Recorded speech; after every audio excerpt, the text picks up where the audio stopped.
오늘 하나님께서 우리에게 주시는 말씀은 마태복음 16장 13절로 16절 그리고 사도행전 11장 26절 말씀입니다. 먼저 마태복음 16장 13절로 16절 말씀을 한 절씩 교독합니다. 예수께서 빌립보 가이사랴 지방에 이르러 제자들에게 물어 이르되 사람들이 인자를 누구라 하느냐. 이르되 더러는 세례 요한, 더러는 엘리야, 어떤 이는 에레미야나 선지 중에 하나라 하나이다. 이르시되 너희는 나를 누구라 하느냐. 시몬 베드로가 대답하여 이르되 주는 그리스도시요 살아계신 하나님의 아들이시니이다. 아멘. 사도행전 11장 26절 합독합니다.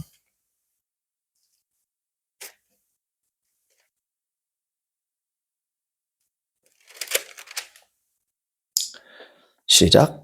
만남에 안디옥에 데리고 와서 둘이 교회에 1년간 모여 있어 큰 무리를 가르쳤고 제자들이 안디옥에서 비로소 그리스도인이라 일컬음을 받게 되었더라. 아멘. 오늘 말씀의 제목은 그리스도와 그리스도인입니다. 그리스도와 그리스도인. 사람들은 우리를 그리스도인이라고 합니다. 우리도 자신을 그리스도인이라고 하죠. 그러나 이 그리스도인이라는 말씀의 유래는 내적으로부터, 공동체로부터 주어진 것이 아니라 외적으로부터 주어졌습니다. 오늘 11장 26절 사도행전을 보시면 안디옥에서 비로소 그리스도인이라 일컬음을 받게 되었다. 오늘 수동태죠. 그리스도인이라는 것을 외부에서 먼저 부르게 되었다라는 겁니다. 이때가 사도 바울이 1차 전도여행을 가기 직전이었기 때문에 약 한 AD 45년 정도로 추정을 합니다. 이 그리스도인이라는 말은 여태껏 존재하지 않았던 말이고 안디옥에서 예수님을 따르는 무리들을 향해서 예수님을 따르는 제자들을 향해서 평화와 조롱과 비하의 그러한 의도를 담아서 그리스도인이라고 부르기 시작한 것이 오늘날 우리가 말하는 그리스도인의 유래가 되는 겁니다. 그래서 이 유래가 처음부터 뭐예요? 영광스럽고 영예롭고 빛나는 것이 아니라 시작에서부터 초라하고 비난과 조롱을 수반하는 그러한 명칭이었다. 그러나 이것이 우리의 정체성입니다. 이것이 우리를 드러내주는 가장 정확하고도 적확하고도 품위 있는 영광스러운 단어가 오늘날에는 그리스도인이라는 단어가 되는 겁니다. 여전히 외부에서는 조금 섞인 표현으로 쓰는 경우도 있지만 오늘 교회의 성도들이라고 한다면 그리스도인이라는 말보다 영광스러운 표현은 없죠. 이것은 당시에도 유대인과 완전히 구별시켜주는 말이었습니다. 이전까지는 유대의 한 분파, 마치 바리새인, 사두개파, 열심당, 에센파와 같은 수많은 유대교 안에서의 한 분파 정도로 나사렛 당이라고 불렀지만, 그러나 사도행전 11장을 이유로 해서 안디옥에서는 이후에 계속 나사렛 당이라는 말이 나오지만 안디옥에서 이 말을 불렀다라는 것은 뭐냐 하면 이 사건을 기점으로 유대교와는 완전히 다른 정체성을 가진 하나의 무리들, 하나의 종교, 그들이 볼 때는 종교죠. 하나의 단순한 파벌이 아니라 하나의 집단이 된 겁니다. 유대교로부터 완전히 다른, 그게 이제 뭡니까? 기독교의 시작이 되는 거죠. 그리스도인이라는 이 명칭은 단순히 예수님을 아는 정도로만 그치는 이름이 아닙니다. 예수님이 2000년 전에 실존했다. 2000년 전에 유대 베들레헴에 태어났다. 4대 성인 중 하나다. 라는 것을 아는 정도로 그 사람을 그리스도인이라고 칭할 수 없습니다. 칭하지도 않습니다. 심지어 예수님을 도덕 선생, 뛰어난 사람, 혹은 심지어 매우 위대한 선지자다라고 이야기를 해도 그를 그리스도인이라고 부를 수 없습니다. 4대 성인, 가장 위대한 4명의 거룩한 자다라고 이야기를 해도 감히 그리스도인이라고 부를 수 없습니다. 왜요? 그리스도인이라는 말은 그리스도와 동일시되는 단어이기 때문에. 그리스도인이라는 말은 AD 45년을 기점으로 해서 이후로는 예수 그리스도를 따르는 자, 그리스도인은 곧 예수 그리스도와 동일시 되기 시작했습니다. 왜냐하면 그리스도의 행동을 하고 그리스도가 했던 말을 하고 그리스도께서 하셨던 생각을 하고 그리스도께서 하셨던 모든 말씀을 따라하니까 순종하니까 자, 어떤 사람이 A라는 사람이 하는 말과 행동과 모든 걸 따라해요. 우리가 보통 TV에서 성대모사라고 하죠. 그러면 헷갈려, 안 헷갈려? 그것보다도 더 외면은 다르고 생김새는 다르지만 유대 한 공동체, 한 베들레헴이라는 지역에서 나와서 나사렛에서 자라난 그 예수라는 인물과 동일한 생활 방식과 말과 행동과 모든 것들을 그리고 심지어 예수가 말했던 모든 말을 하나하나 다 지키려고 한다. 그러면 당연히 어떻게 됩니까? 예수님과 동일시하죠. 자, 우리가 정당이 있어요. 민주당이 있습니다. 국민의힘이 있습니다. 정의당이 있습니다. 그 한 사람 한 사람 이름은 몰라도 저 사람이 정의당이다. 그러면 어떻게 돼요? 정의당과 어떻게 합니까? 동일시합니다. 국민의힘 소속이라면 국민의힘 전체와 어떻게 해요? 동일시하는 그러한 생각이 있지 않습니까? 그 예수 그리스도와 동일시되기 시작했습니다. 이것이 그리스도인의 시작이었고 지금도 우리는 그러한 삶을 살아야 된단 말이죠. 2000년 동안 그리스도인들은 어떻게 살아야 되었다? 예수님처럼 사는 사람들이 그리스도인이라는 겁니다. 예수님처럼 사는 것이라는 것은 무엇이었을까요? 2000년 전에는. 핍박과 조롱과 배척과 수많은 심리적인 압박과 외적인 압박과 심지어 뭐예요? 생명의 위협과 정말 죽음에 이르는 그들을 우리는 순교자라고 하지 않습니까? 그 기독교 역사의 최초의 순교자라고 하면 사실 예수님이죠. 순교자라고는 부르지 않죠. 왜냐하면 하나님이 진짜 사람이니까. 어쨌든 예수님께서 십자가에 달려 돌아가신 그 위대한 거룩한 삶을 추정하고 심지어 죽음에 이르기까지도 따라가는 그들을 일컬어서 사람들은 뭐라고 했다? 그리스도인이라고 했습니다. 그리고 우리는 그 이름을 가장 우리의 인생 가운데 가치 있고 영광스러운 호칭으로 여기고 살고 있습니다. 성도님들은 사람들에게 자신을 소개할 때 그리스도인이라는 것을 영광스러운 호칭으로 생각을 합니까? 난 어느 기업의 회장이다. 난 어디 기업의 사장이다. 그런 호칭을 명함에 하죠. 나는 그리스도인. 그 파라는 뜻이 아니라 내가 그리스도인이라고 밝힐 때 내가 사회에서 명망이 있는 어떠한 직업이나 위치에 차지하는 것보다도 더 영광스럽게 여기는 마음이 성도님들 마음속에 있습니까? 각자 자문해 보시기를 바란다는 거예요.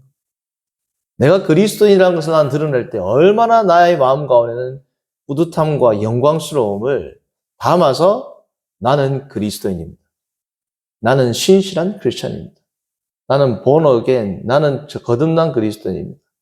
혹은 나는 독실한 크리스찬입니다. 라는 말을 할 때 성도님들 마음에는 어떤 감격과 영광과 거룩한 부담을 안고 그 말씀을 하시나요? 2000년 전 그리스도인들은 그렇게 살아왔습니다. 그리스도는 우리 신앙의 핵심입니다. 우리의 심장의 뭐야? 심장과도 같답니다. 우리 신앙. 왜냐하면 예수 그리스도의 모든 말과 행동과 예수님이 하셨던 모든 사역이 뭐야? 우리의 삶의 지표가 되기 때문에 그렇습니다. 예수님의 삶, 예수님의 발자취, 예수님의 흔적, 예수님이 하셨던 모든 말씀들이 우리의 뭐예요? 동일한 지향점이 됩니다. 그러한 동일한 지향점으로 살아가기 때문에 우리는 한 곳을 바라보고 살아가죠. 이 세상에 그 어떤 단체나 존재나 어떤 모임도 사실은 우리 기독교보다도 더 확고한 목표가 있을 수 없습니다. 원래는. 어떠한 단체든 어떠한 사업체든 어떠한 기업이든 우리가 예수 그리스도를 주로 모신 교회보다 더 확고한 믿음의 표지와 목표가 존재할 수 없단 말이죠. 그거보다 더 확실하다? 교회가 문제가 있는 거예요. 교회보다 더 확실한 믿음의 표지, 깃발, 목표는 이 세상에 존재하는 게 불가능하단 말이죠. 성도님들, 우리의 목표가 그러합니까? 단순히 교회 1년의 표 정도가 아니죠. 예수 그리스도를 표방하는 이 믿음은 오고 오는 세대의 영원히 매해 표는 바뀔지 모르지만 이것은 영원한 교회의 표가 되어야 합니다. 그렇죠? 그리스도를 따르는 삶. 그게 그리스도인입니다. 그렇지 않다면 그리스도인이라는 이름을 붙일 수가 없는 겁니다. 그렇기 때문에 우리의 신앙, 우리의 목적, 우리의 삶은 2000년 동안 축적된 어떤 신비한 지식이나 교리나 체계나 신조, 조항과는 뭐예요? 전혀 다른 겁니다. 생명의 말씀이 살아서 꿈틀거리는 것, 그 생명을 느끼며 살아가는 것, 그것이 그리스도인의 자기 정체성이 되는 것이고 자기를 드러내는 방식이 되어야 한다는 겁니다. 자, 그런데 이 그리스도인 혹은 기독교의 시작은 2000년 전에 시작되었습니다. 베들레헴의 한 마을에서, 베들레헴이라는 한 마을에서 시작이 되었단 말이죠. 역사 가운데 실존했던 한 인물입니다. 그분은 하나님이시자 참 사람이셨습니다. 그는 하나님과 동등하였었지만 하나님과 동등됨을 전혀 취할 것으로 여기지 아니하시고 종의 형체를 입고 인간의 본성을 입고 인간의 몸을 입고 완벽한 인간으로 단순한 인간의 모습과 형태만을 한 것이 아니라 완벽한 인간의 형상으로 오셨습니다. 참 하나님의 형상이자 참 인간의 형상으로 예수 그리스도는 이 땅에 오셨습니다. 단순히 인간과 같은 분이 아니셨다는 겁니다. 유일하게 뭐야? 죄가 없으신 것 외에는 인간과 동일했습니다. 같은 발걸음, 같은 눈빛, 심지어 같은 악취, 같은 연약함을 다 몸에 지니신 채, 본성에 지니신 채 이 땅에 오신 분을 우리는 지금 따르고 있는 겁니다. 우리가 지금 이야기하고 있는 이 예수 그리스도, 이 그리스도라는 명칭은 성도님들이 잘 아시는 바와 같이 크리노라는 헬라어 동사에서 파생된 형용사 혹은 명사입니다. 그러므로 크리스토스는 뭐예요? 기름 부음을 받은 자입니다. 이것을 구약에서는 마샤에서 파생된 마시아, 소위 우리가 메시아라고 이야기하죠. 이 메시아, 그리스도는 기름 부음 받은 자라는 뜻이라는 거죠. 자, 구약에서는 누구에게 기름을 부었습니까? 왕과 선지자와 제사장에게 이 기름을 부었습니다. 왕과 선지자와 제사장은 사실은 누구를 위해서 존재했다는 것입니까? 예수 그리스도를 표방하기 위해서 예수 그리스도가 누구인지를 위해서 보여준 것이라는 겁니다. 그리스도가 존재하지 않았다면 왕과 선지자와 제사장은 존재했다는 거예요. 하지 않았다는 겁니다. 존재할 수 없었다는 겁니다. 그리스도가 누구인지를 보여주기 위해서 존재했던 것이 구약의 수천 년 동안 내려오던 왕, 선지자, 제사장의 제도였다는 겁니다. 마치 영화가 없으면 본편이 없으면 예고편이 존재할 수 있어요? 없어요? 영화가 있기 때문에 예고편이 존재하는 겁니다. 왕과 선지자와 제사장 자체로는 의미가 없어요. 그건 뭐예요? 그리스도를 드러내주는 그 수단과 목적으로 인해서 존재하게 된 것이 세 가지 직분이라는 겁니다. 자, 그러면 우리가 그리스도인이 된다는 것은 그리스도를 따르는 자, 그리스도와 연합하는 자, 그리스도를 본받는 자, 그리스도 안에 속하는 자가 된다는 것인데 나는 그리스도인입니다라는 이 말을 하는 순간 뭐예요? 그리스도의 삶과 생각을 공유하고 따라야 하는 절대적인 뭐예요? 의무가 주어지는 것 동시에 왕과 선지자와 제사장이라는 이 위대한 타이틀, 직위도 능력도 우리에게 동시에 어떻게 주어지는 겁니다. 어마어마한 뭐예요? 의무와 그에 부합하는 능력, 권위가 우리에게 주어지는 겁니다. 성도님들, 왕과 선지자와 제사장은 세상 사람들은 세상의 왕, 세상의 선지자, 세상의 제사장이 있죠. 다 뭐예요? 타락한 인간의 본성이 왜곡하고 변경한 겁니다. 자, 원래 왕은 어떤 존재입니까? 하나님을 대신해서 이 땅을 통치하는 존재입니다. 창세기 1장 26, 27절, 그리고 2장에 나오는 아담과 하와의 사역을 보면 왕으로 통치했죠. 왕으로 예수 그리스도를 대신하여, 하나님을 대신하여 이 땅을 통치하는 이 통치 행위를 통하여 뭘 드러내는 겁니까? 하나님의 영광과 그리스도의 통치를 가시적으로 그림자의 형태로 드러내라 하는 것이 뭐예요? 왕의 직분입니다. 선지자는 뭡니까? 예수 그리스도의 그 말씀, 하나님의 뜻, 하나님의 계시를 가장 정확하게 선지자로서 전하신 분이 예수 그리스도죠. 그 예수 그리스도와 같이 이 땅에 하나님의 복음을 편만하게 전하라. 마치 마태복음에 나오는 지상 대위임, 지상 위임령과 같이 만인에게 복음을 전파하는 이 사역으로 우리를 부르신 겁니다. 제사장이란 건 뭡니까? 우리가 모든 사람들에게 예수 그리스도를 전함으로 말미암아 모든 백성과 만물이 주를 찬양하고 경배하도록 하는 것이 우리의 뭡니까? 의무라는 겁니다. 그래서 우리가 왕과 선지자와 제사장의 직분을 가지고 있는 겁니다.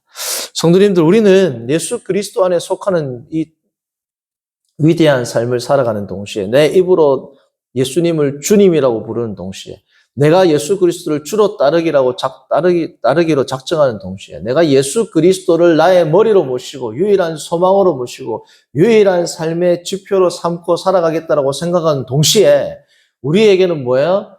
이 어마어마한 의무와 직위가 함께 주어지는 거란 말이죠. 그래서 성경은 그래서 우리를 뭐라 그럽니까? 하나님의 기업이라고 그럽니다. 하나님의 기업. 하나님의 유산이란 말이죠. 하나님의 자녀라고도 이야기를 합니다. 하나님의 백성이라고도 이야기합니다. 때로는 하나님의 종이라고도 이야기합니다. 때로는 하나님의 신부라고, 예수 그리스도의 신부라고도 이야기를 하기도 합니다. 때로는 뭐예요? 성전이라고도 합니다. 때로는 그분의 몸이라고도 합니다. 때로는 뭐예요? 에베소서 2장 6절 같은 경우에는 지금 현재 예수 그리스도와 함께 하늘 보좌에 앉아있는 존재라고 하는 이 위대한 어마어마한 직위를 우리에게 하나님께서는 선사하시고 무엇보다도 사탄을 결박하고 사탄을 이긴 존재인 그리스도와 같이 우리도 이미 사탄을 뭐라고? 이겼다라고 이야기를 합니다. 우리는 그 존재란 말이죠. 어떨 때? 그리스도인이라는 말이 하나의 표어가 아니라 그리스도처럼 살아갈 때 우리는 이 위대한 삶의 모습을 드러내고 우리의 정체성을 세상 가운데 드러내는 삶을 살 수 있다는 겁니다. 이게 그리스도인의 영광이자 때로는 그리스도인에게 주어진 의무인 것입니다. 이것을 가능하게 하는 게 뭡니까? 바로 오늘이란 말이죠. 이러한 삶, 이러한 변화, 이러한 영광을 누리도록 한 이 세상의 역사 가운데 처음으로 첫 시작을 알린 것이 지금으로부터 약 2000년 전 베들레헴 한 도시에서 태어난 아기 예수로부터 시작되는 겁니다. 오늘은 그 예수 그리스도를 기념하는 날입니다. 오늘은 그 예수 그리스도께 감사하는 날입니다. 오늘은 그 예수 그리스도를 묵상하는 날입니다. 오늘은 그 예수 그리스도를 높여드리는 날입니다. 성도님들, 세상의 문화, 단순히 오늘은 빨간 날이다, 쉬는 날이다 정도가 아니라 예수 그리스도를 묵상하는 날로 삼으십시오. 그리스도를 기뻐하는 날로 삼으십시오. 그리스도로 말미암아 내 마음에 소생함을 얻고 새로운 힘을 얻고 새로운 소망과 결단과 회개와 그리스도 안에서 다시금 새로운 발걸음을 내디딜 수 있는 그 단초로 삼는 거룩한 하루가 되기를 바랍니다.